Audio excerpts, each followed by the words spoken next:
Lisinge Fotabong, Director of Program Innovation and Planning, African Union Development Agency, NEPAD. We also have Professor Amos Lar, Department of Population, Family, Active Health at the University of Ghana.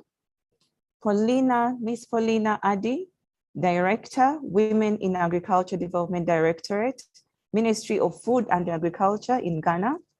We also have Dr. John Ulimwengu, a Senior Research Fellow, Africa Division at IFRI, which is International Food Policy Research Institute. Mr. Pierre Ndiaye, Director General, Mamel Jabout, Senegal. And lastly, but not least, Aminata Diop Ndoye, the Executive Secretary at National Council of Nutrition Development in Senegal. Thank you, our dear speakers, for joining us today. But first, I would like to welcome Dr. Usman to give us some welcome remarks. Thank you. Thank you very much, Madam Moderator, Dr. Nakito. It's a pleasure to be here. And also let me express my heartfelt thanks to those who have made time to join us, in addition to yourself, Estorine Fotabong from the NEPAD, Professor Lar from Ghana and the University of Ghana, Dr. Paulina Addy and John Ulimwengu, as well as Ms. Aminata Ndoye and Pierre Ndiaye, whom I have not recognized earlier, but I know he is here around with us. So thank you for joining us on this fourth event of the Nutrition Dialogue, which we've been organizing with the Conseil pour le Développement de la Nutrition of Senegal, represented here by the head of that institution, Ms. Aminata Ndoye. And we're doing this because of the annual year of nutrition of the African Union. So we're talking today about urbanization, income growth, rising population, and what that entails in terms of opportunities, but also challenges regarding healthier diets for all of us. And I think we couldn't get a better panel to discuss that than we have here today. There are so many things happening on the continent since we started reconnecting with growth. The last 20 years, rapid economic growth, per capita income growth, the fastest pace of urbanization around the globe have transformed literally the way we demand food, the way we consume food, but therefore the way food is being prepared and processed. And that has huge implications in terms of health. On the one hand, it brings healthy food that may not have been accessible in the urban centers. And it's nice that we have Mr. Pierre Ndiaye here, the Director General of Mamel Jabout, a pioneer in processing millet in Senegal.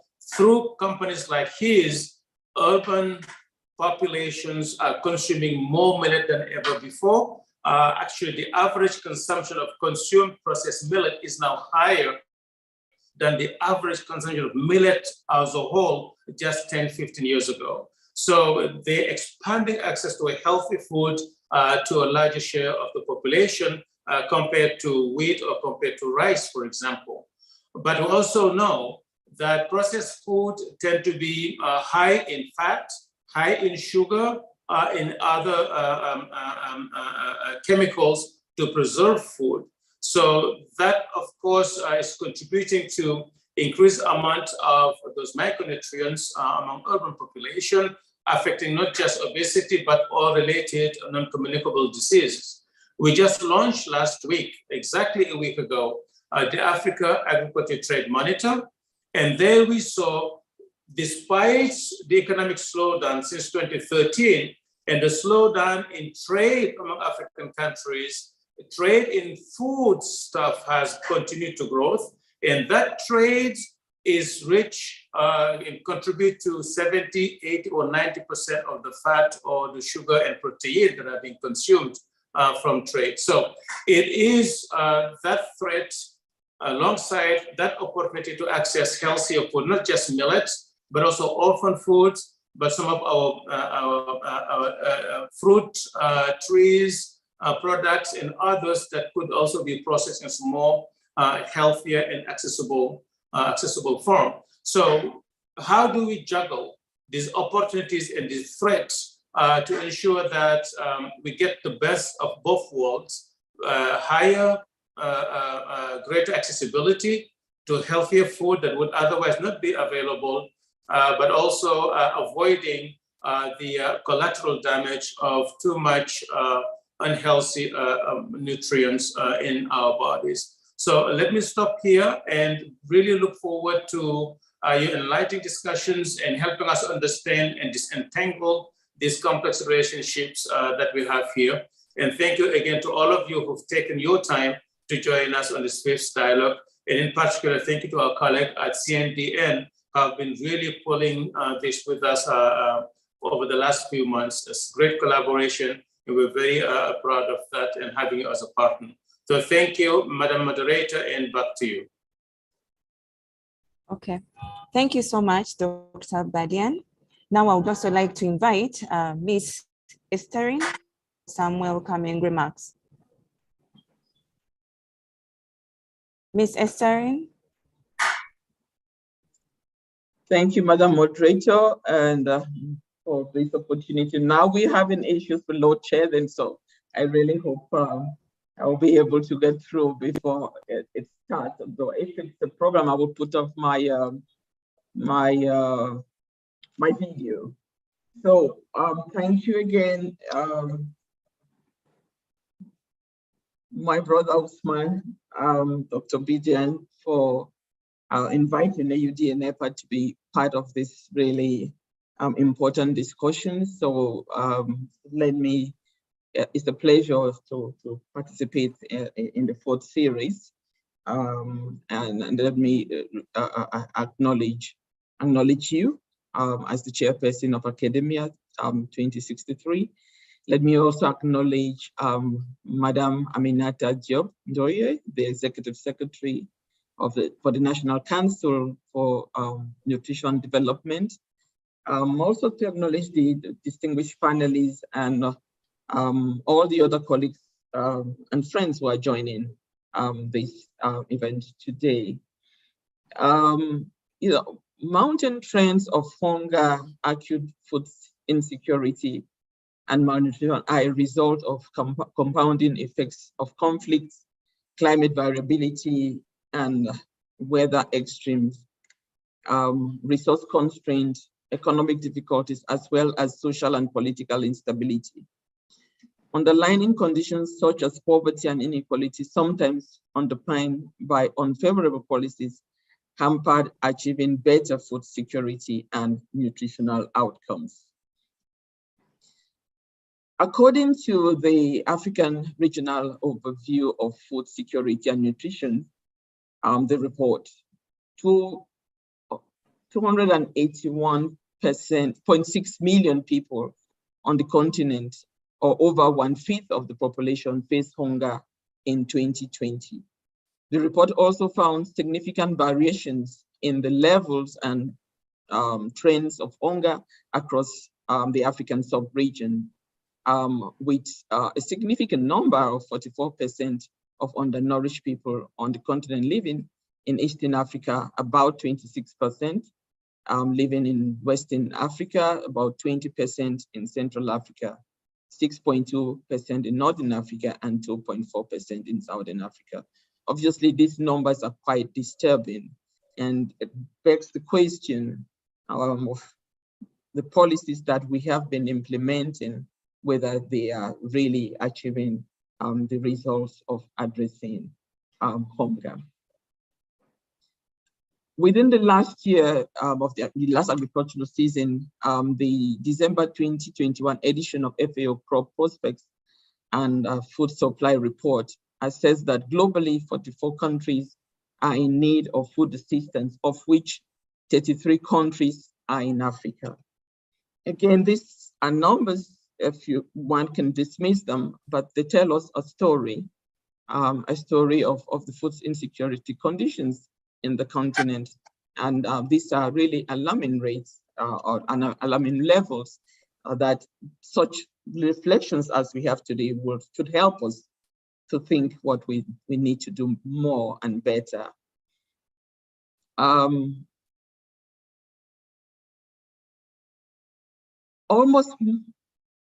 Although most of the African population lives in rural areas, with 43% urban population, the share of urban dwellers is projected to reach about 48% in 2030 and 59% in 2050. The proportion of urban population in Africa increased by 1.3% annually between 2015 and 2030. And on the other hand, a significant number of low-income countries in Africa still have low levels of urbanization. Of course, the continent has this phenomenon of uncontrolled urbanization and internal immigration that really threatens sustainable resource management, and also reflects on the consumption patterns and composition of diets in urban and rural settings. It's differ with the, and we can see and note that we have highly processed food often dominating urban diets and possibly resulting in some health consequences, including, of course, issues of micronutrient deficiencies, overweight, and obesity. Continued rapid population growth means reduced natural resource availability per capita, and it presents challenges for sustainable increases in food production. Between 2000 and 2018, the decline in global per capita was about 20%, and this has contributed to limited options of for the continent to expand cultivated land areas. Now, so given the above, what's going on now? Sorry, just 1 minute. I'm having some challenges.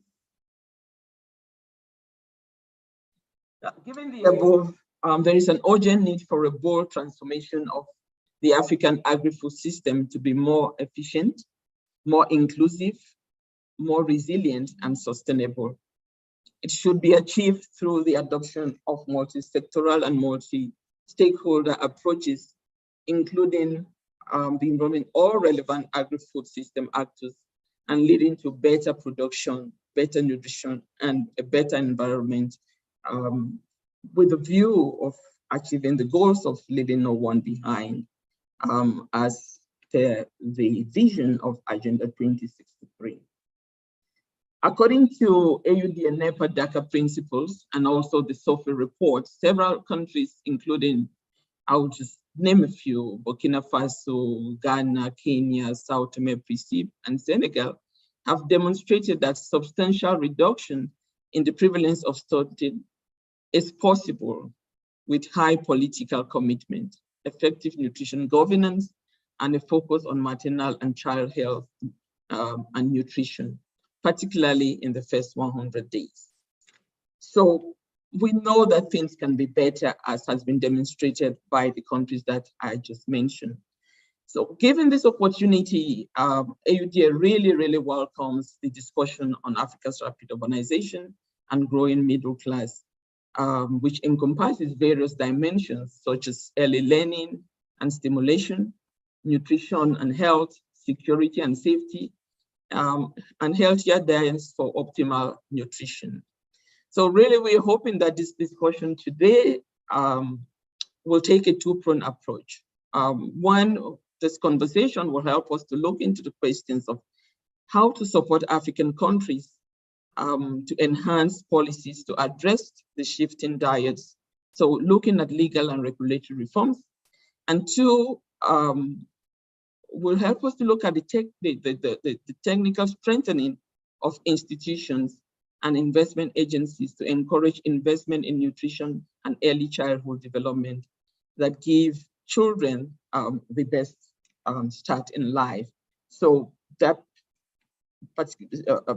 pragmatically speaks on issues of capacity development. We will also want, hopefully, to see from our discussion today, to look at how do we support national and regional business and investment plans that promote value chains and agribusiness development, that support private sector promotion and smallholder farmers' social protection, that links social benefit to direct promotion of rural employment and agricultural production. Looking at a whole system approach so that we can start really dealing with this question of opportunities for having healthier diets and optimal nutrition. And lastly, I think it goes without saying that the topic that we are discussing needs to have stronger multi-sectoral approaches to define the interventions that are needed with all relevant actors involved in our member states. The African Union Development Agency, NEPAD, through its mandate, is well placed to coordinate such approaches, and we stand very ready to work closely with Academia 2063 on this endeavor, as well as with our member states, to ensure that we make a dent, a very significant move towards the transformation of our nutritional systems in our countries. Thank you, Mon. Thank you, Mon, very much for this opportunity, and I really look forward to the discussion. Thank you. Thank you very much, Ms. Estherine. You've really given a very good introduction, as well as Dr. Usman, where you've mentioned where the root cause of the urbanization, the increased population, the impact of the changing diets on the health of most of the people in Africa, like obesity and diabetes. But now I would also like to invite our keynote presenter, that is Professor Amos Lar, to enlighten more on our topic for today. Professor Amos, you're welcome. Thank you very much, Dr. Nakita, for the introduction. With your permission, I would like to stand on the protocols that have been established, except to say good afternoon to you all, and I hope it's afternoon wherever you may be joining us from. Also permit me to, from the onset, express my sincere gratitude to the organizers of this dialogue for giving me the opportunity to contribute to this conversation on an important subject matter. As previous speakers have already noted, challenges and opportunities to achieving healthy diets and optimal nutrition for Africa's urban population is an important conversation that ought to be had. I'm going to give a very short presentation, and my aim would be to pinpoint some of the challenges and opportunities afforded by our growing cities and the middle class. I would also share some examples of priority actions, which include, as Estherine noted in her speech, relevant policy, regulatory, but also legislative options for combating or tackling this problem. I would end with emphasis or references to a resource on this subject matter that I feel is really important, that has been under-publicized, is been authored by some of the members of this platform today, and has been in existence for about half a decade, a really useful resource as far as this subject matter is concerned. That Africa is urbanizing rapidly is not debatable. Indeed, lately, we often bandy this about that urbanization is a mega trend with profound implications for Africa's health. It affects Africa's growth, it affects transformation, sustainability, and survival, therefore. As noted earlier, with the current urban population of about 40%, but set to triple by 2050, which we understand would be adding about 800 million people a population equivalent to the current population of Europe and North America combined, Africa definitely is noted as one of the fastest, noted as having the fastest growth rate in terms of urban population. This has both challenges, but also opportunities. It presents considerable demand for employment, for services, infrastructure, and sometimes referred to as the urban advantage, issues relating to employment opportunities. These publications, supported by World Bank and UK, identified some of the challenges that Africa's cities are confronted with. The chapter in the report notes that these cities are crowded with people, but not dense with capital. They are disconnected land masses, people, and jobs, and are costly for households, but also for firms. And I'm reiterating this not because I feel they have adequately identified the relevant challenges, but because more often than not, when you look at some of the existing document, existing report, existing initiatives to identify challenges that are faced by urban populations, health and therefore nutrition is usually overlooked. Indeed, if you take a closer look at many national development plans of Africa, you would note that they are preoccupied with addressing issues relating to poverty and informality. So problems of limited job creation, inadequate structural information, and poor livability. However, given the multidimensionality of the implications of urbanization, I would argue that any effort to confront this challenge should make a deliberate attempt to respond to all the dimensions, and therefore health and nutrition are important dimensions. That is why I'm particularly pleased that the organizers of this dialogue have paid heed. Before I continue, I would like us to look at who actually is this middle class, Africa's rising or growing middle class we are talking about. Scholars in this space, and I'm not a scholar in this space, that I do not pretend to be one, see the concept to embody, among others, the concept of middle class, to carry with it sense of financial stability, but also develop consumer culture. That doesn't mean the scholars in this space agree. They have debated for a decade without closure as to who actually is the middle class. Safe for me, I think, was to go for the African Development Bank's conception or definition of Africa's middle class. They have estimated this about a decade ago to be about 350 million people earning between $2 to $20 per day. And with that yardstick, with that concept or definition, you will see the proportions of Africa's populations that relate to the middle class. In this pyramid, you would see only 20% of the population. 20 is not only, actually. So 20% of the population are classified as middle and upper class. And yet there's evidence that show that their impact on our food systems, our food environment, as huge as the bottom 60, if not more. And so they are important population that need to be given the attention that they deserve. And for me, if you ask me, what are some of the important challenges that these growing population face?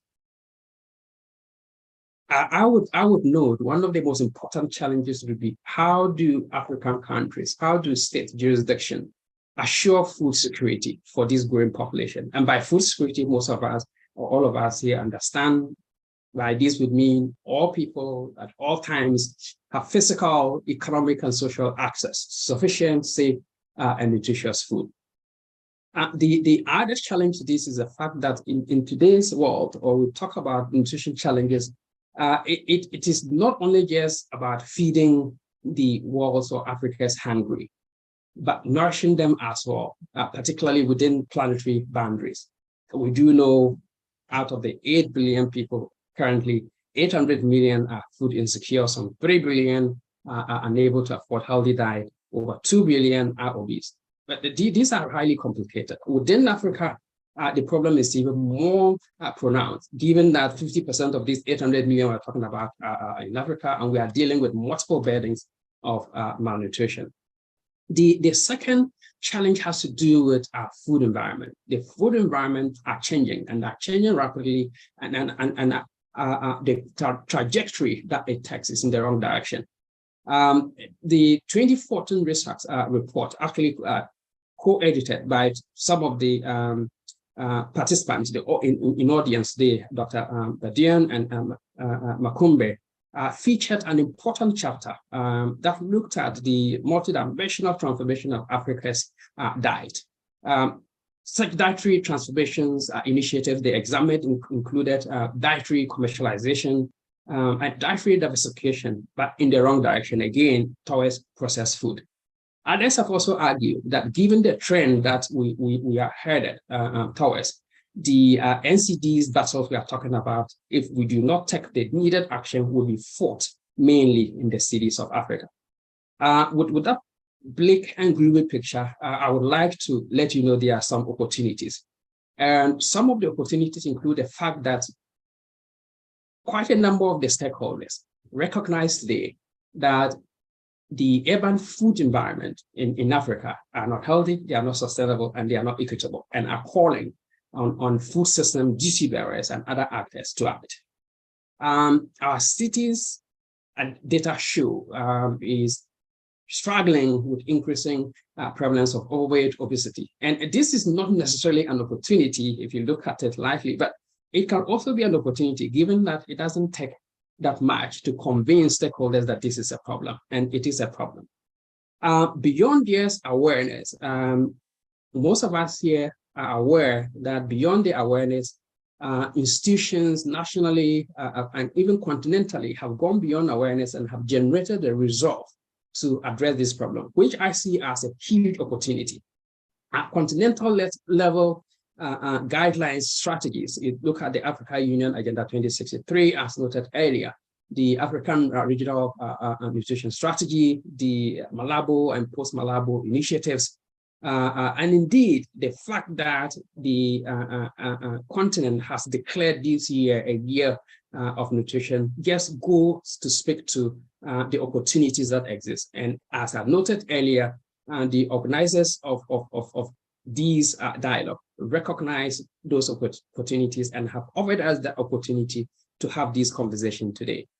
I think one other opportunity that is worth mentioning is, again, what most of us are familiar with, the opportunity that the United Nations Food Systems Summit and the dialogues that were associated with it offered us. It offered us an opportunity to engage in very meaningful and sufficient conversations about our food systems at the national level, but also regional and global levels. These conversations, as we are aware, culminated in consolidation of intentions, expressed also in commitment. If you take, for example, Ghana and all other countries in Africa were involved, and they did commit to addressing the problem. So Ghana committed to developing and implementing food-based dietary guidelines, developing a nutrient profiling model and using it to develop a set of food-based policies. Promoting women's leadership in food systems. And so, yes, not only just Ghana, but other countries. Indeed, if you look at one spectrum of malnutrition, Ghana may be seen to be doing really well and was once featured in the Malabo Panel Forum, where its effort at addressing undernutrition was seen to be exemplary.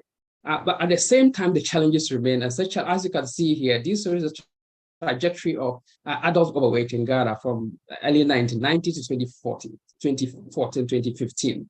And so it is increasing. And stakeholders are aware. And stakeholders have been interested in responding. However, some of the challenges that they have encountered have to do with data poverty, policy inertia, policy focus, and policy incoherence or coherence thereof.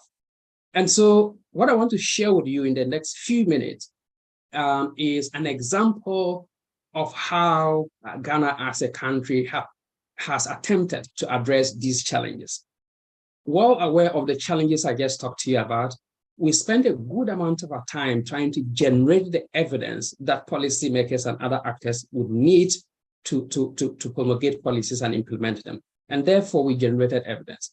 We curated same and availed them to collective researchers. We availed them to policymakers. We even availed them to civil society.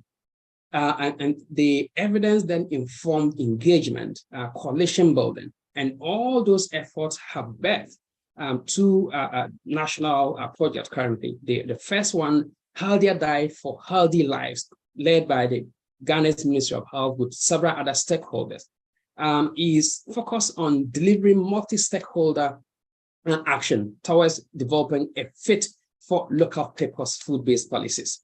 The advocacy that ensued currently has contributed to the recognition that enactment and implementation of food-based policies can make an healthy diet and affordable and attractive and available and hopefully inaccessible. This is the conceptual framework of this national project I'm talking about, the Healthier Diet for Healthy Lives project. It is helping the government of Ghana to develop a nutrient profiling model. This nutrient profiling model would then be used to underpin the implementation of a set of food-based policies. You can see in the diagram, those policies include labeling policies, public food procurement policies, physical policies. And the policies were chosen to ensure that we have what we refer to as low agency, but also high agency interventions in there. So there are some that inform and empower. There are others that guide and influence. There are others that seek to incentivize consumption of healthy food and disincentivize consumption of unhealthy food as well. Although stakeholders are solidly behind this and are supporting it, they are also quick to note that jurisdictions in Africa have peculiar challenges. And so any attempt or any effort to enforce these policies should first recognize or appreciate the peculiar heterogeneity of the African food environment and its variegated political economies. Without that, if you just zoom in and you are attempting to implement policies that only disincentivize consumption of unhealthy food, without others that avail healthy ones, you may run into important challenges. Beyond this effort that is focused on Ghana or Ghana-facing others, that is creating a platform or facilitating engagement among African food environment actors, both researchers and practitioners. And so in 2020 was the first Africa Food Environment Research Network meeting. This meeting engaged relevant stakeholders. The stakeholders engaged in dialogues and identified food environment research priorities that African researchers, African government, African food environment actors can implement. Last but not least is another important initiative in this space, which Academia 2063, African Population and Health Research Center, and some of the funders, Rockefeller Foundation, IDRC, and others supported, the Food System Transformative Integrated Policy Initiative.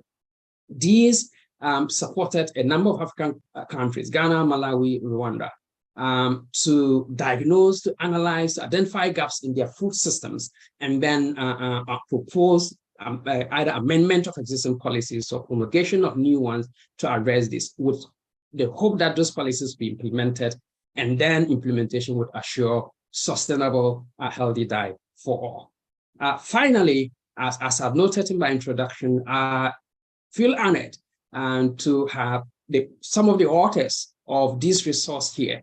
And it is one of the most important resources if you are looking for solutions, you are looking for recommendations, you are looking for guidance as to how to address healthier diet and assuring optimal nutrition for African population, irrespective of whether middle, rural, or urban. And they call for a revolution, and rightly so, a nutrition evolution for Africa. Dr. Kovac and Professor Hendricks were those who co-authored this with several other authors. And this is an important resource that I think those who haven't used it should make sure they visit it if we are all serious about finding solutions to address this problem. Finally, I'm leaving with you the title of chapter 2 of the latest Global Nutrition Report. which, as you can see here, is calling for us to recognize that that which we eat matters.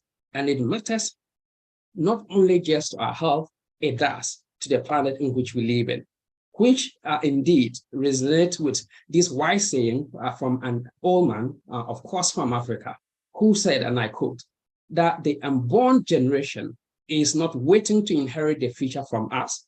We have just borrowed the present from them. And therefore, I would urge us all to safeguard this borrowed resource, which is our food systems, our food environment.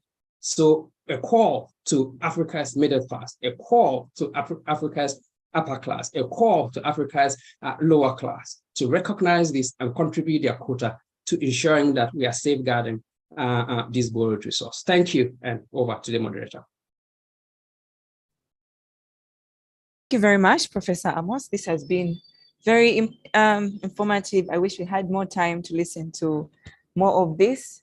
And so you've given us a very good overview of what's happening in Ghana, the policies that have been proposed or implemented, and some of the challenges faced. So now we are heading to another segment of our webinar, that is a panel discussion consisting of 4 panelists, where we shall be having some questions given to them, and then they will spend about 3 minutes answering those.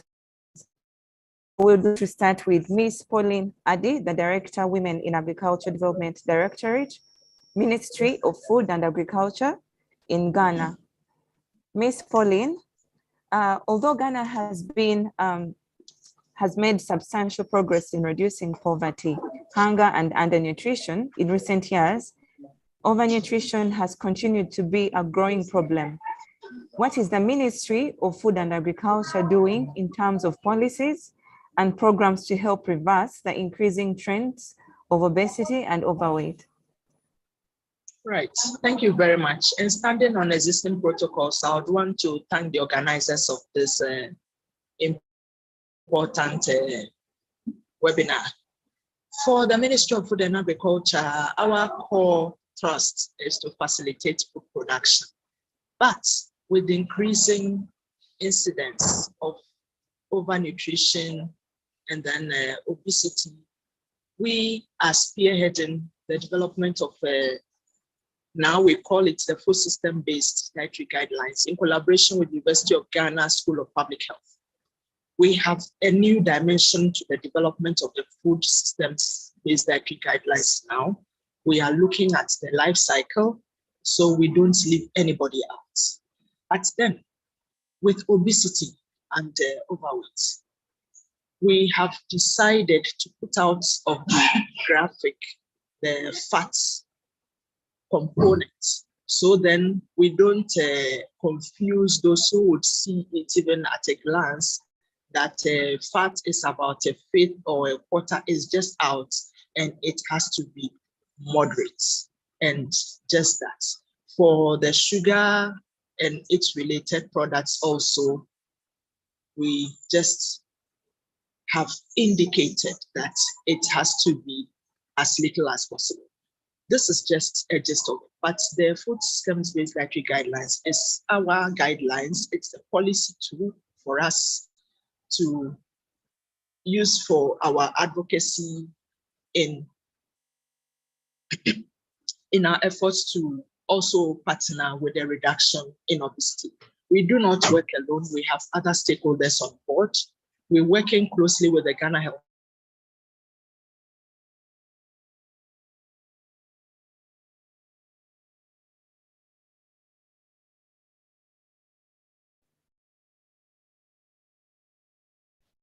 I think Ms. Pauline's network is having as a problem. part of the school program.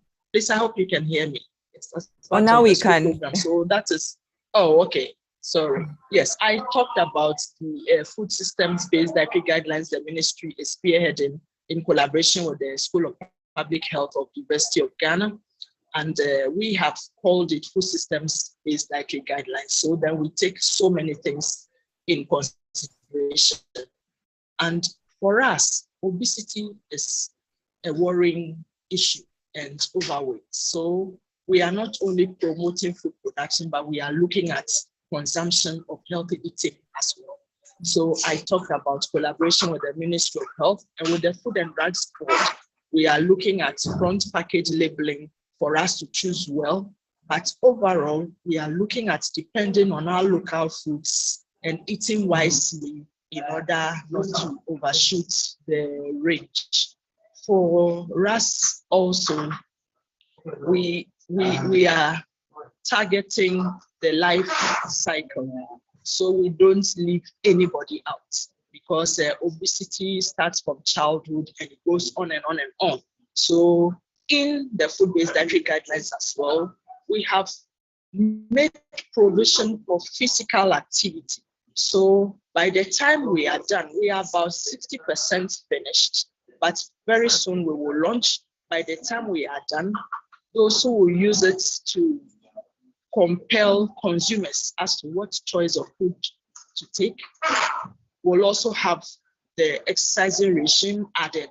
So in total, we'll be tackling the issue of overweight and obesity through healthy eating. As an example, for our engagements with stakeholders, or even us when we meet, we do not encourage the service of the sugar sweetened beverages, but we are now taking in more of the fruits to lead the process. So we believe strongly that when we have completed our food-based dietary guidelines, it will go a long way to help reduce the numbers of the obese and overweight population we have as a country. Thank you very much. Thank you very much, Ms. Pauline. It's good to hear that at least physical activity is being something that is advocated for by the ministry, as it's not such a common practice in Africa. And now we'd like to also have a chat with Dr. John from Dr. John, you've been involved with a comprehensive Africa Agriculture Development Program, that is CAADP, processes as an academic for some time. How can CAADP adopt a food systems transformation approach that effectively addresses malnutrition in all its forms, while mitigating against unintended nutritional outcomes and negative consequences on the environment? Thank you, Aisha, and thank you for the organizers to have me. First, when you look at the CAADP, the theory of change for CAADP, there is already the flavor of food system approach, because on one side, you have the CAADP principles and values. This is the program that is agriculture-led development strategy, advocating for policy efficiency, dialogue, review, and mutual accountability, and of course, partnership and alliance for inclusiveness. So that's on one side. And then you have the development outcomes on the other side: productivity, growth, trade, poverty, hunger, food, nutrition, and resilience. So by design, through the theory of change that drives the CAADP process, there is already the idea of a system. Unfortunately, on the implementation, there are still some holes that doesn't allow the whole system to operate in a way that it delivers the sustainable, healthy diet to all. And one of the ways to ensure that is the starting point, as Professor Lars pointed out. We need first evidence, because in the design of all the national agriculture investment plan across the continent, Malabo compliant national agriculture investment plan, there are evidence that we produce, report that we produce, that allows countries to design those plans. And what I might want to suggest is that first, we need a clear mapping of the food system. Often we talk about food system, but for a country like Ghana, for a country like Senegal, for a country like Nigeria, whatever country, what is exactly that map. What is that food system?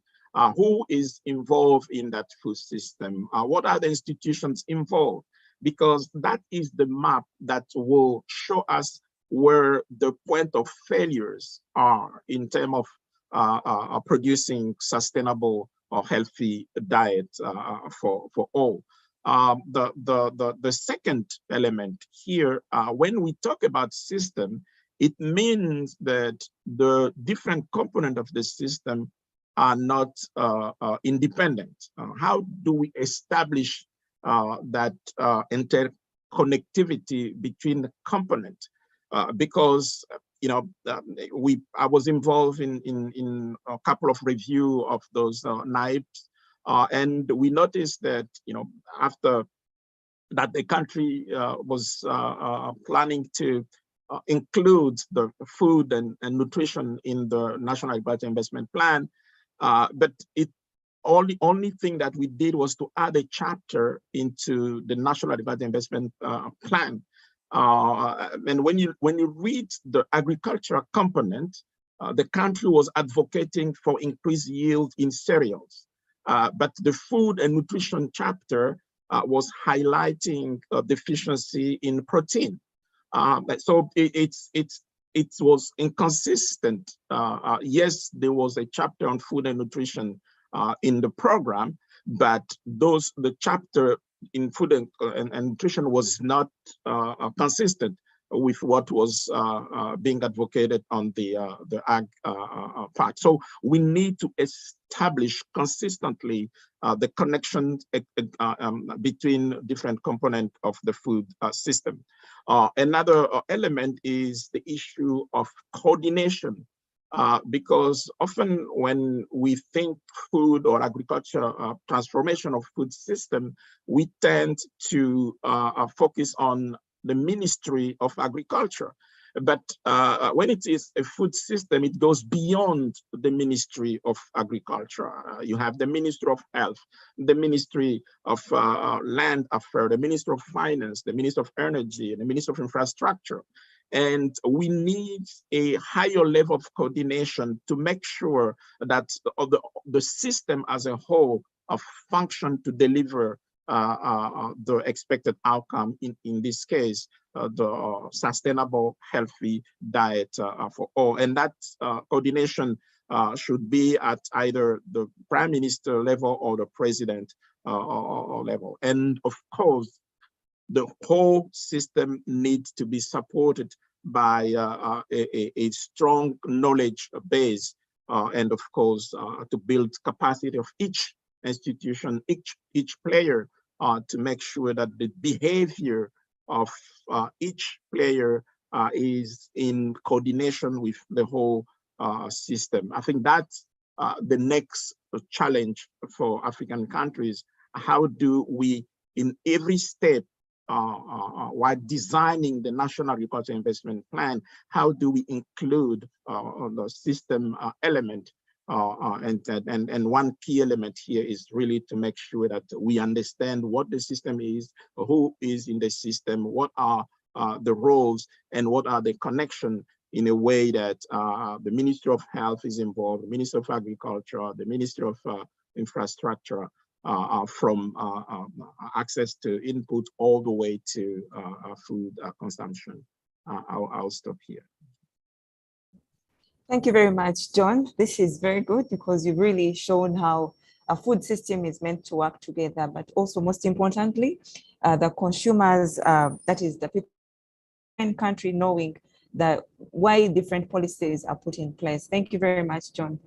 And now we'd like to also hear from Professor Amos once again.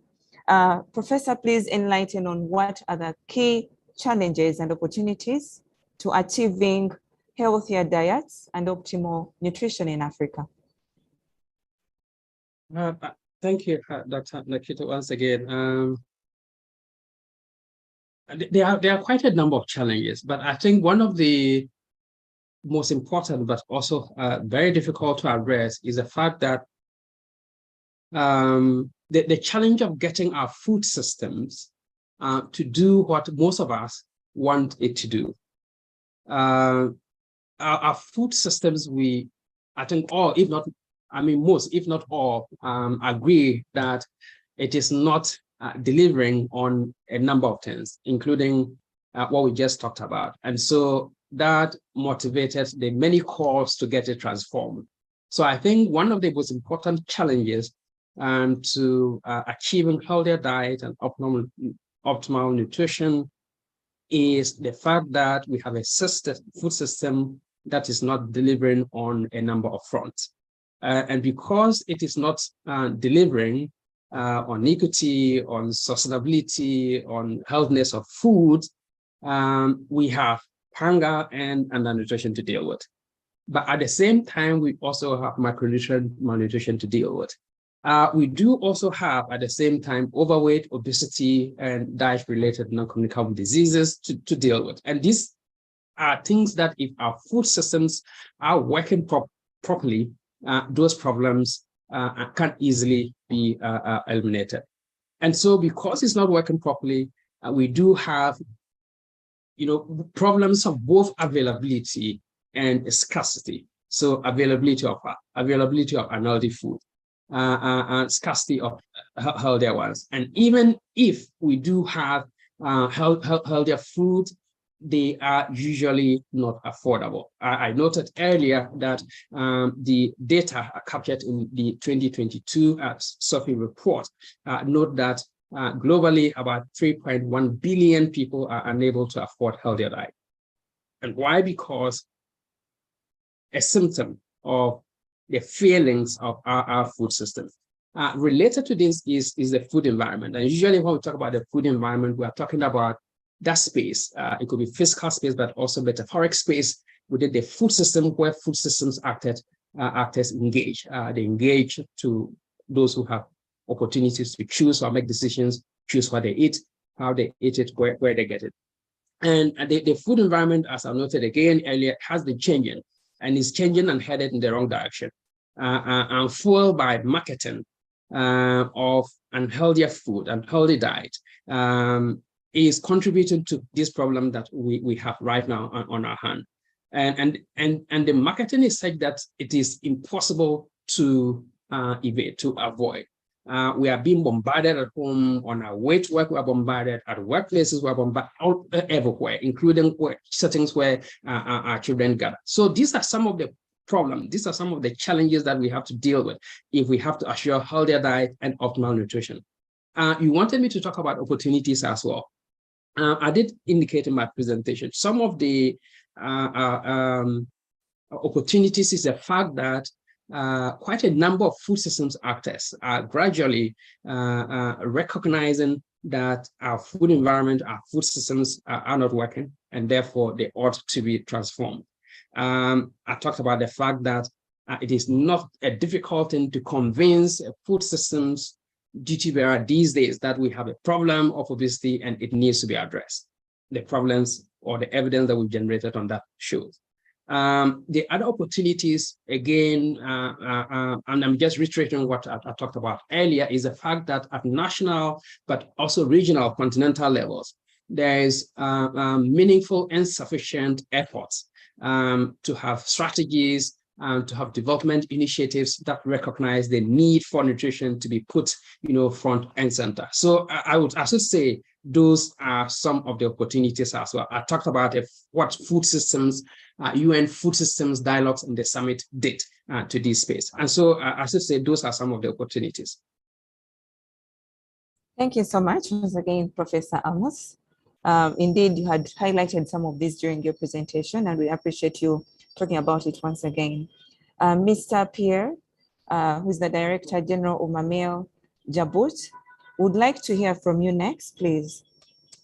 Given the rise in urbanization and economies in Africa has enabled the rise of small and medium food processing enterprises that have helped to meet the growing demand for processed and conveniently packed foods.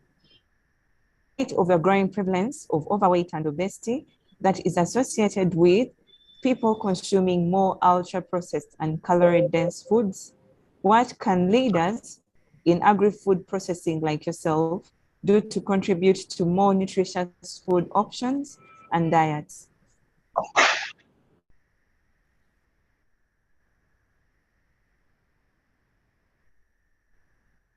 Je vous remercie de m'avoir convié à cette rencontre aussi importante. La question, elle est là. Effectivement, nous avons, en tant qu'entreprise agroalimentaire, la responsabilité d'offrir des aliments sains à la population. Le phénomène de l'obésité, qui était avant un phénomène de taille de personnes âgées, vu souvent d'ailleurs comme une personne opulente, est devenu aujourd'hui un phénomène qui atteint profondément la jeunesse.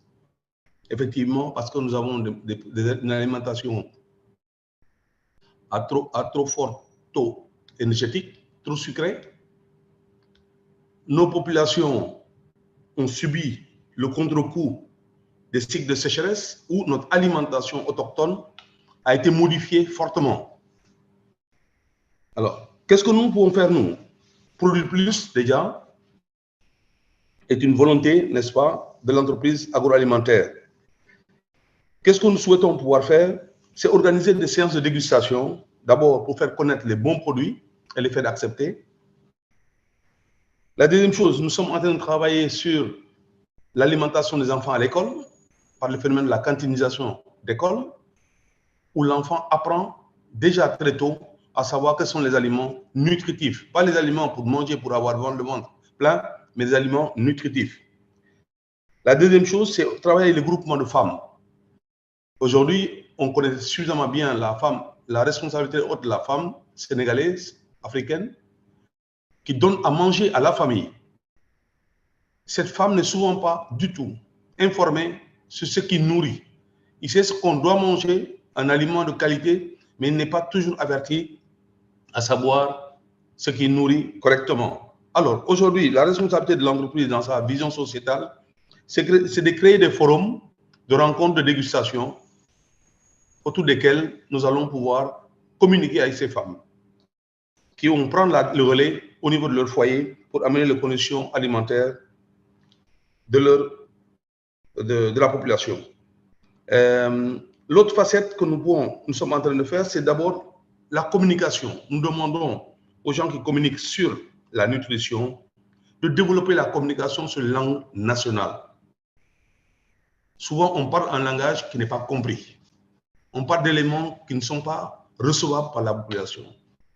Nous devons descendre le niveau de la discussion pour communiquer avec les populations en langue nationale et que chacun comprenne le rôle personnel de bien se nourrir, mais surtout le rôle aussi éminemment important d'offrir à la population, à l'administration, à l'économie des personnes de bonne santé. Et pour avoir la bonne santé, il faut bien se nourrir.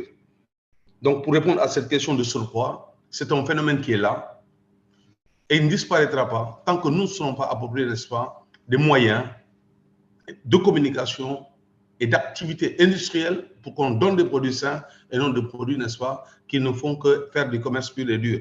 Et nous avons, en tout cas, Mamel Ndiabot, nous avons choisi un nom qui s'appelle Mamel, qui veut dire nourricière, et Ndiabot qui veut dire famille en langue sénégalaise. C'est la prise en charge de la famille en tant que telle pour une alimentation saine. C'est ce que je voulais pouvoir partager avec vous dans cette première question qui m'est offerte, à savoir donc, nous sommes une économie de marché, mais nous sommes une économie consciente, à savoir donner des aliments nutritifs à la population et surtout l'informer du pourquoi et du contenant nutritionnel de ces aliments. Je vous remercie pour le moment de cette question.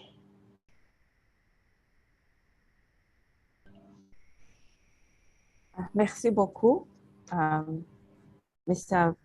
Perrien.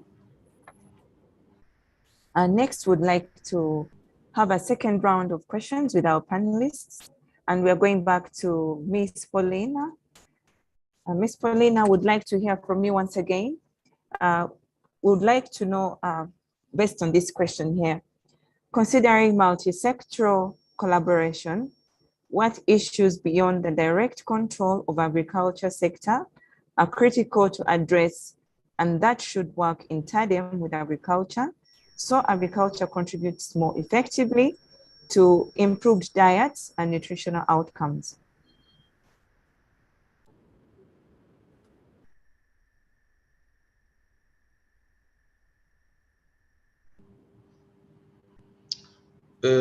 Si la parole m'est donnée, je pourrais vous dire. Je pense que la responsabilité de l'entreprise agroalimentaire doit se traduire sur 3 aspects. Le premier aspect, il doit être un partenaire stratégique de ce que nous appelons communément les cultivateurs ou les paysans, c'est-à-dire dans le domaine primaire. C'est quoi dire? C'est rechercher les matières premières de qualité en accompagnant le producteur dans ce qu'on appelle l'approche primaire chaîne de valeur. C'est quoi? C'est aller chercher des ressources et travailler ensemble pour avoir des quantités plus importantes, mais surtout une qualité plus importante. Nous avons des centres de recherche au niveau du Sénégal, nous avons l'ISRA, nous avons des centres d'application qui sont l'ANCAR, pour permettre de s'approprier effectivement de procédés agricoles qualifiants. Et je pense qu'au Sénégal, cette démarche est déjà très avancée. Et nous, depuis 2011, nous travaillons effectivement à la massification de la production de mil, de céréales, et de céréales de plus en plus de qualité nutritive. La deuxième chose, c'est que nous sommes industrie, la pénibilité d'accès à certaines céréales, comme celle, n'est-ce pas, du mil, on finit par décourager effectivement les personnes comme les femmes, les groupements de femmes, à aller travailler, n'est-ce pas, sur ces céréales qui sont nutritives, hautement nutritives et qui sont disponibles dans notre pays et qui résolvent le problème de la sécurité alimentaire. Donc, l'entreprise doit aller chercher des moyens techniques, ce que nous avons fait, pour ramener le niveau des céréales locales en termes de farine au même niveau que le blé au niveau de sa farine. Nous sommes arrivés à ce stade. Le troisième facteur de la chaîne de valeur, c'est effectivement la communication et la disponibilité des aliments.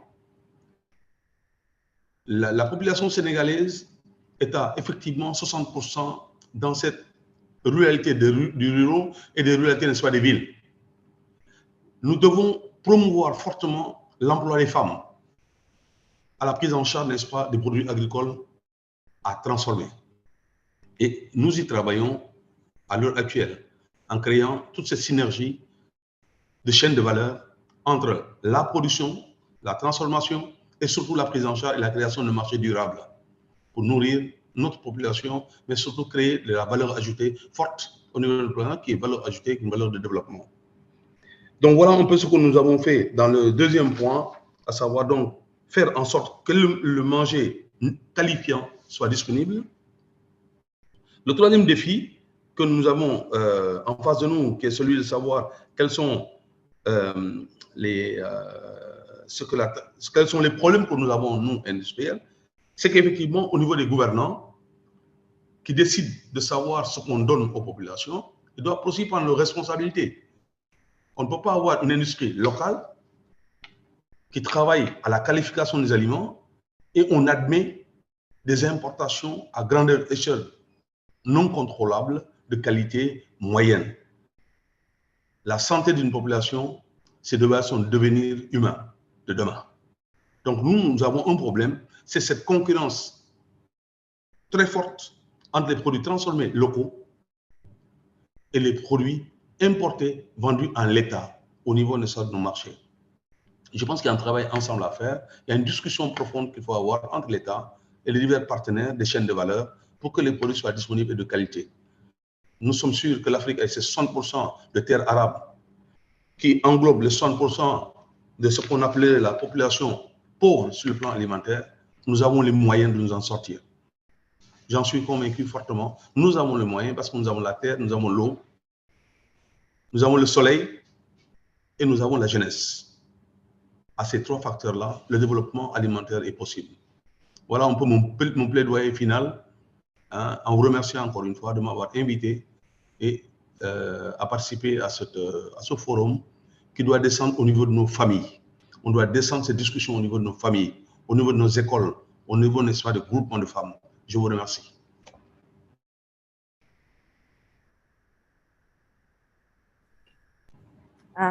Merci, Mr. Pierre. Sorry. So I would like to now move on to Dr. John for the next question.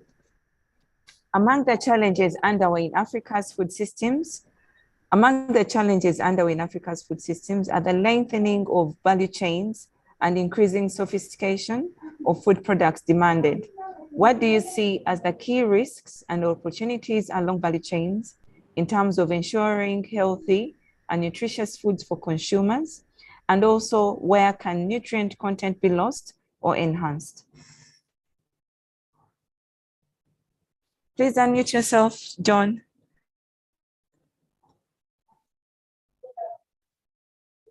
Thank you, Aisha.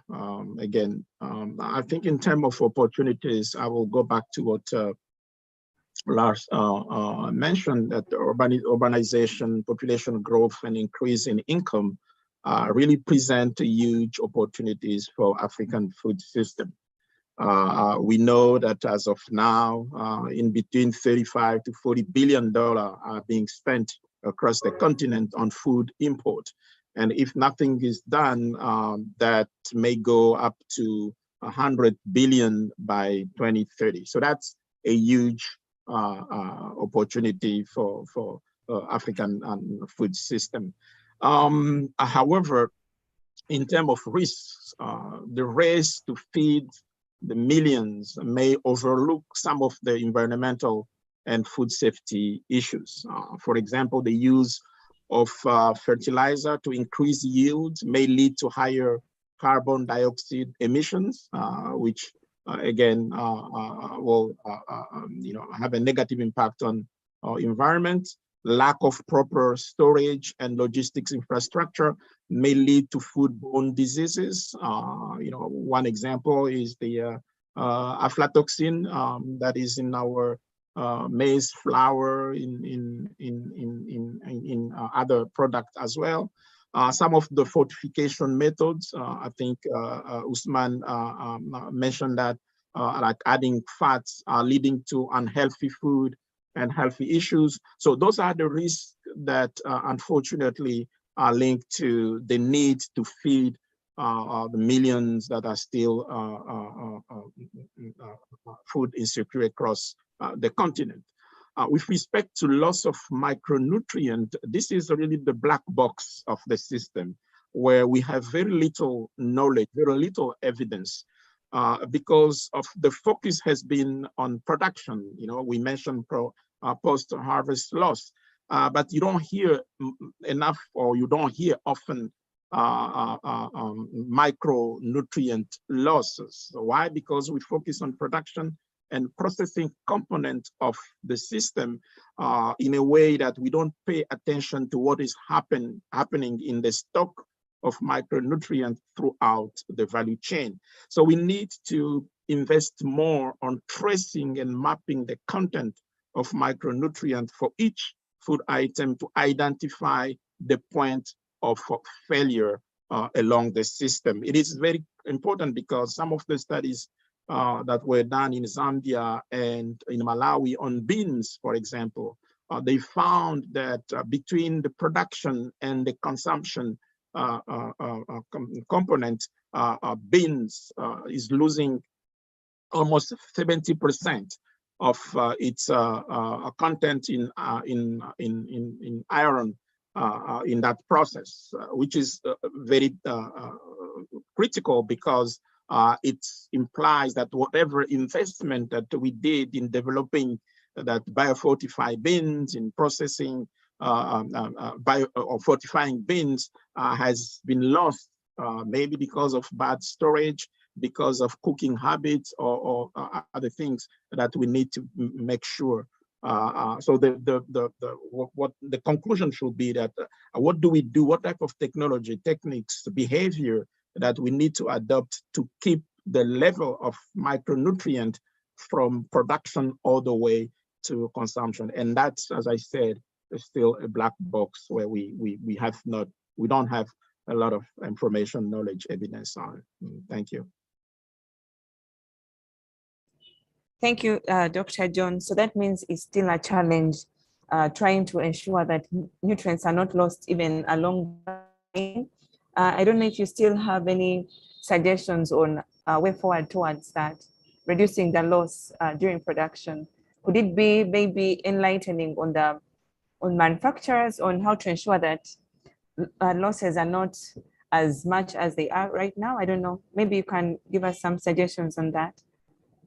Is it a question to me? Yeah. Yeah, yes.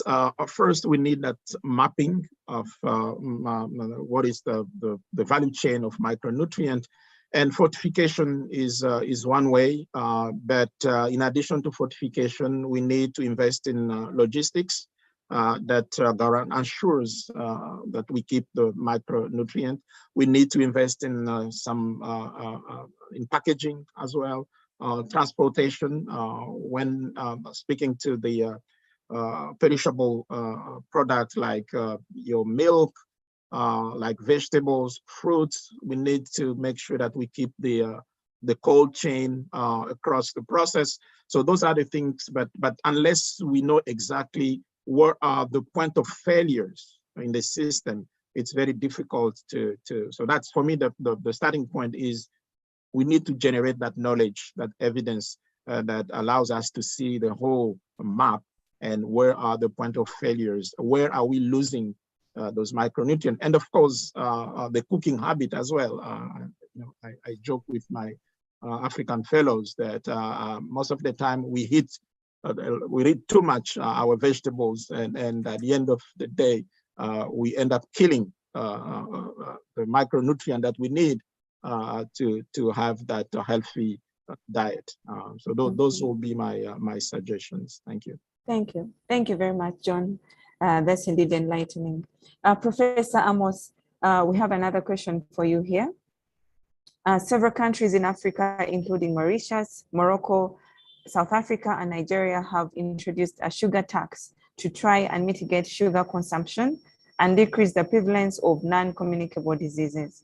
In your view, are these policies working, and why or why not?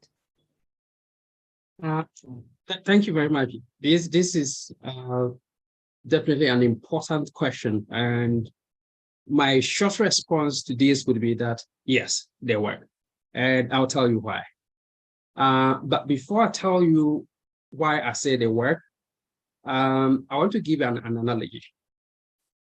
One way to look at results from evaluations of this intervention, a form of health tax, is biking or riding a bike with your brakes on, or riding a bike and having someone throwing sticks or metals into the spokes. You can tell how fast you can go and how far you can go.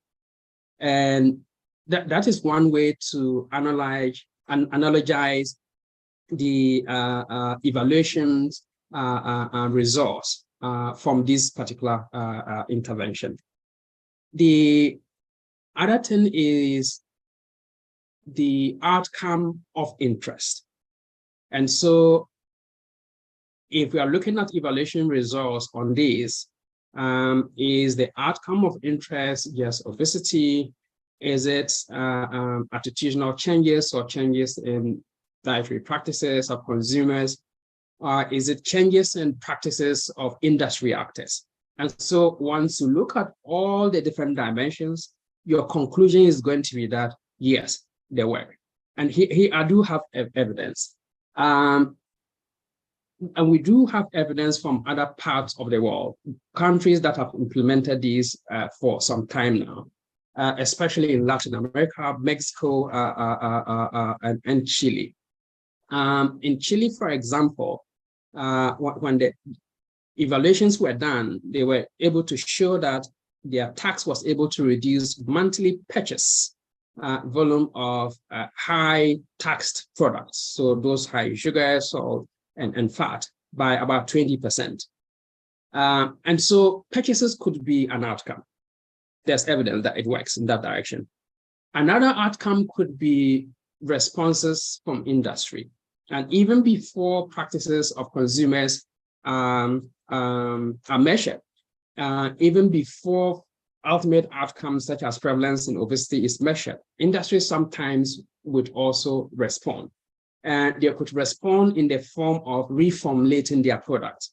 And therefore, if they do reformulate their products, that in itself is a win, because no one is interested in harming their product if industry is selling healthy food. And so if they reformulate their product and sales do not reduce or volumes do not reduce, that is still a win, and it's a win-win. There's evidence from Mexico as well, where there was a significant reduction in SSB's sales, sugar sweetened beverages sales. Within 1 year, it dropped by 6%. In the second year, by about 8%. In the third year, about 11%. At the same time, there was a concomitant increase in bottled water sales, which is good. We want people to drink a good fluid, and water is the best, and not sugary drinks. An example from the African continent would be South Africa, where evaluations or evidence from South Africa noted that when South Africa introduced it, within a year, it generated revenue up to 3.2 billion rands in revenue. And usually when we present these as health tax, the primary objective is not revenue generation, but it is a positive externality. And in this case, that was a win for South Africa. However, as I noted earlier, the challenges from food systems actors who believe would not benefit from such taxes have frustrated the implementation and therefore the desired outcomes. And so in Morocco, for example, you mentioned Morocco. In 2018, their parliament passed the bill. Their president was ready to sign it into law, and some food systems actors who thought they were going to be harmed by that lobbied and got it reversed. Nigeria got it passed just a year ago, and so too early to do any meaningful evaluations. One last thing I would want to add is the fact that, you see, these actors whose activities frustrate the processes may be some of the reasons why some evaluations are not showing the needed results. The actors frustrate the development of the policy process. They either slow it down, or once it's been passed, they frustrate its implementation. And so those may be some of the reasons why some evaluations are showing that it is not as impactful as we would have wished. There's evidence, conclusive evidence from around the world. And based on that evidence, the WHO recommended that any state, any jurisdiction interested in promulgating this health tax should ensure that, we call it a pass-through rate, that the tax result in increase in prices, retail prices of this product by about 20%. And therefore, that would lead to reduce consumption of the product by about 20%. And so if you have bad actors frustrating the process and ensuring that you don't get the rate, the tax rate that is known to be most impactful, and you get a lower rate, and you do your evaluations, your evaluation may show that, yeah, it is impactful, but not as impactful as it should have been. So those are some of the challenges. Okay. Thank you very much, Professor Amos. Ms. Pauline is back online, and she had missed answering her second question. So we're just going to, we are out of time. So we shall just utilize 3 minutes to Pauline. Please mute yourselves, please. Ms. Pauline, considering multi-sectoral collaboration, what issues beyond the direct control of agriculture sector are critical to address and that should work in tandem with agriculture, so agriculture contributes more effectively? Thank you very much. Yeah, I have picked it, and essentially energy is one sector that is so crucial to agriculture. Once you touch energy, then fuel to move goods to points for consumption becomes an issue, or it makes food so expensive. Energy to transform food, to stabilize it, to make it available all year round also becomes an issue. In addition to that, we have sectors like land, we have sectors like trade, we have transport, infrastructure. All these matter when it comes to agriculture to work effectively. And I would want to indicate that we need to look at new social protection measures, because we need to mobilize as government to move food in collaboration with private sector to points where the foods are not produced but needed for consumption.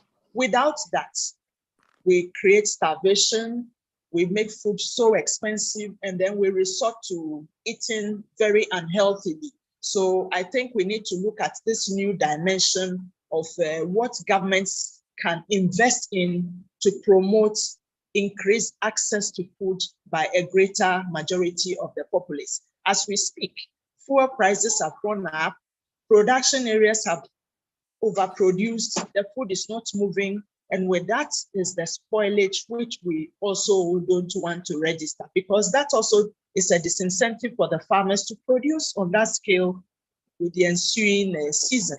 So this we need to give a critical attention to in order to have a smooth food service for consumers. Thank you very much. Thank you very much, Ms. Paulina. Now we shall move on to the last question, Mr. Pierre. Indigenous crops such as millet and fonio are not only highly nutritious, they also have other characteristics that make them superfoods within the context of climate change, that is being heat and drought tolerant, for example. What role can the private sector play in ensuring that such neglected crops play a more prominent role in diets? Mr. Pierre? Oui. Je suis 3 en minutes, ligne. please. Yeah. Merci. Oui, la question est bien comprise. Effectivement, nous avons au niveau de notre pays, et je pense dans toute la sous-région ouest-africaine, des cultures qu'on appelle les cultures sèches, que sont le mil ou les milles, et effectivement le fognon, qui sont des céréales qui ont deux rôles. D'abord, c'est des céréales nutritives dont la maîtrise est actée dans tous les foyers. Nous avons une culture alimentaire très actée sur ces céréales. Ça veut dire qu'au travers, n'est-ce pas, des foyers, nous pouvons communiquer une alimentation nutritive, saine et productive. Aujourd'hui, la massification de la production exige de la part du secteur privé que nous sommes l'accompagnement du secteur primaire. On ne produit plus uniquement pour manger, on produit pour manger, mais aussi pour vendre. La sécurité alimentaire de notre pays ou de nos pays dépend de fortes productions qui sont aujourd'hui actées sur le phénomène de la connaissance, de la céréale, de la semence, de sa transformation agricole et de sa transformation industrielle. Ça, c'est des choses qui sont déjà maîtrisées. Qu'aujourd'hui, le seul blocage est sur le phénomène même du consommateur. C'est lui qu'il faut convaincre que consommer nos céréales locales n'est pas un phénomène de pauvreté, mais un problème de connaissance réelle à nourrir son corps. À partir du moment où le consommateur, vous l'avez bien dit, la population va doubler en 2035, vous savez bien que l'industriel cherche un marché. Donc les consommateurs constituent un marché assuré de nos industries. Faudrait-il effectivement que l'État, vous l'avez dit quelqu'un tout à l'heure, qui ait un encouragement certain. Nous ne pouvons pas aller dans un développement de la consommation de la production intérieure avec une fiscalité égalitaire avec les produits importés, c'est impossible. Ça, c'est la première règle, à mon sens, qu'on doit faire. La deuxième, c'est de convaincre que nous produisons des aliments effectivement de qualité. Et la troisième, qui est essentielle, à mon sens, c'est que l'industrie soit accompagnée dans les investissements structurants de la transformation agroalimentaire. Je pense que si ces facteurs sont combinés, nous pourrons produire plus et de qualité, transformer beaucoup plus, consommer et créer une économie intérieure dans nos États. C'est un peu la conviction que nous avons en tant qu'industrie agroalimentaire, qu'on appelle bien l'agrobusiness. Nous sommes dans les chaînes de valeur et nous voulons promouvoir les chaînes de valeur agroalimentaires. Je vous remercie. Merci, Mr. Pierre. I would like now to invite Ms. Aminata Diop Ndioy, the Executive Secretary, National Council for Nutrition Development, Senegal, to give us closing remarks in just about 5 minutes. Able to take comments from participants due to limitation of time. So let's have Ms. Aminata, please.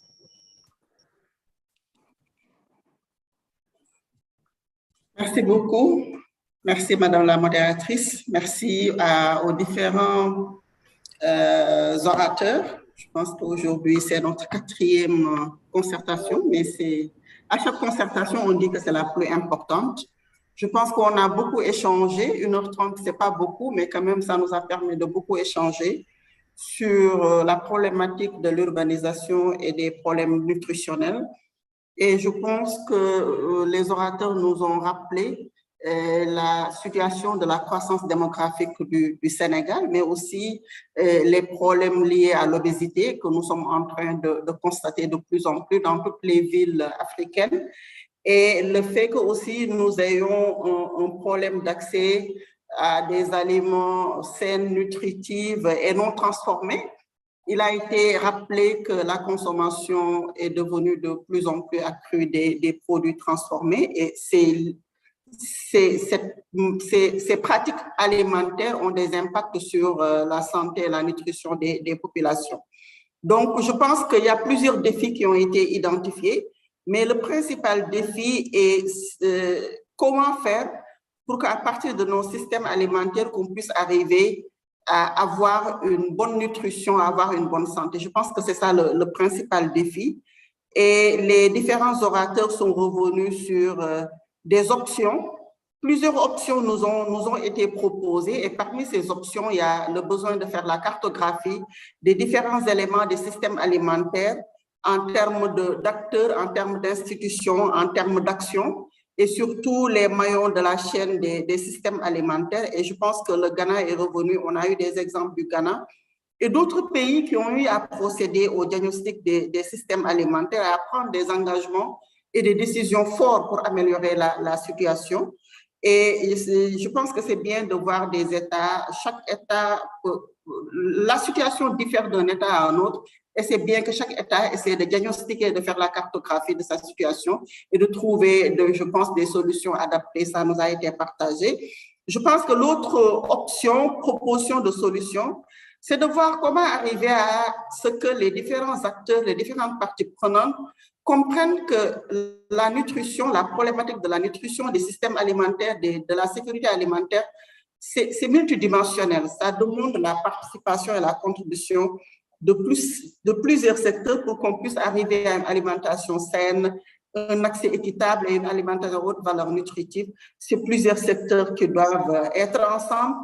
Qu'il y ait des connexions intrasectorielles, c'est-à-dire au niveau des différentes composantes des politiques sectorielles, qu'on sent la prise en compte de ces problématiques-là, mais aussi qu'il y ait plus de connexions intersectorielles. Et je pense qu'il nous a été rappelé aussi le besoin de coordination qui doit être au-delà d'un secteur pour permettre une participation efficiente de l'ensemble des secteurs interpellés. Il nous a été aussi partagé comme solution la réglementation et la fiscalisation, qui sont des éléments forts qui permettent en tout cas de parvenir à renforcer l'accès aux aliments sains et à valeur nutritive et de qualité, mais aussi permettre à rendre disponible avec la réglementation des aliments de qualité qui vont répondre aux besoins nutritionnels, mais qui ne vont pas, dont la consommation ne va pas arriver à des maladies transmissibles, non transmissibles, mais d'origine alimentaire, dont le diabète, le cancer et d'autres maladies qui ont été partagées ici. Et je pense que aussi par rapport à la fiscalisation, il nous a été partagé l'exemple du Mexique, qui ont eu à le faire et qui ont eu après à avoir des résultats par rapport à l'amélioration des pratiques d'alimentation et des systèmes alimentaires. Je pense que c'est important.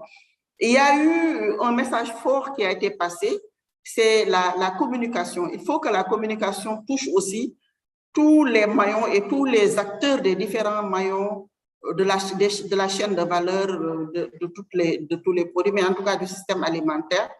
Parce qu'il faudrait que ceux qui sont dans la production de semences puissent mettre à disposition des semences de qualité qui permettent d'arriver à une alimentation, la consommation permettrait d'arriver à satisfaire les besoins en nutriments dont on a besoin, mais aussi les producteurs, ceux qui sont dans la transformation, ceux qui sont dans la commercialisation, comme on l'a dit, de la fourche à la fourchette, que tous ces acteurs-là soient bien sensibilisés, sans oublier surtout ceux qui sont dans les ménages. Je pense que la communication, comme un orateur a eu à le dire, par rapport au cycle de vie, il faudrait qu'on communique sur ça. Il y en a aussi des orateurs qui ont proposé que la communication soit plus accessible pour que chaque acteur, en tout cas du système alimentaire, puisse comprendre son rôle, qu'est-ce qui est attendu par rapport à mon domaine pour qu'on arrive à une bonne santé et qu'il n'y ait l'urbanisation galopante, on ne peut pas changer, mais que ça ne puisse pas être un goulot par rapport à une bonne santé nutritionnelle. Je pense qu'on a un message fort aussi qui nous dit qu'en Afrique, nous avons l'eau, nous avons la terre, nous avons les bras. Il faut juste qu'on renforce les capacités, c'est important, et qu'on communique beaucoup avec tout le monde pour arriver à asseoir les conditions pour une bonne santé, une bonne nutrition pour tous les peuples.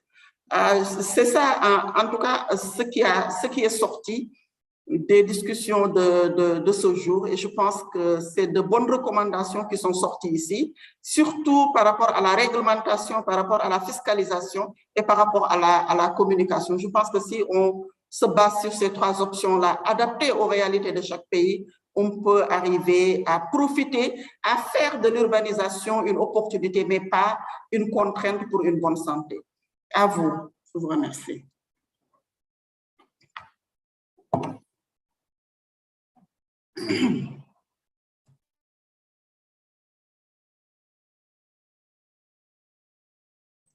Merci, Ms. Aminata. Thank you very much. Would like to now invite Ms. Dr. Butake for concluding remarks. Thank you very much, Madam Moderator, Dr. Nakito, for agreeing to do this for us today. Thank you to all our panelists. And distinguished guests, ladies and gentlemen, thank you for joining us today. It's been an exciting session. There have been so many questions to the Q&A. We redirected a few to the moderator, but we couldn't go through all of them. Your contributions have been well noted. There have been comments about the gender expectations tied to location, urban versus rural. Someone raised the issue of the role of dairy, the importance of dairy products in urban nutrition. Someone equally mentioned, not to forget the role of natural disasters in the disappearance of some nutritious forest products and so on. And also in the recommendations as echoed by Madame Noye, there has been emphasis on the role of communication, on sensitization, and on capacity building in addition to the policy interventions. Thank you all our dear panelists, dear attendees for joining us today for the fourth session of the Nutrition Food Security Dialogue Series by Academia 2063 and CNGN Senegal. Please stay tuned for the fifth session. For those of you who have been trying to contact us, please click on the links in the chat. You have the link to subscribe to our newsletter to stay informed. You have the links to our social media accounts and equally to our website where you can find contact information and learn more about our work. It's been an absolute pleasure having you with us today, and we hope we will see you during our next session. Thank you. Goodbye.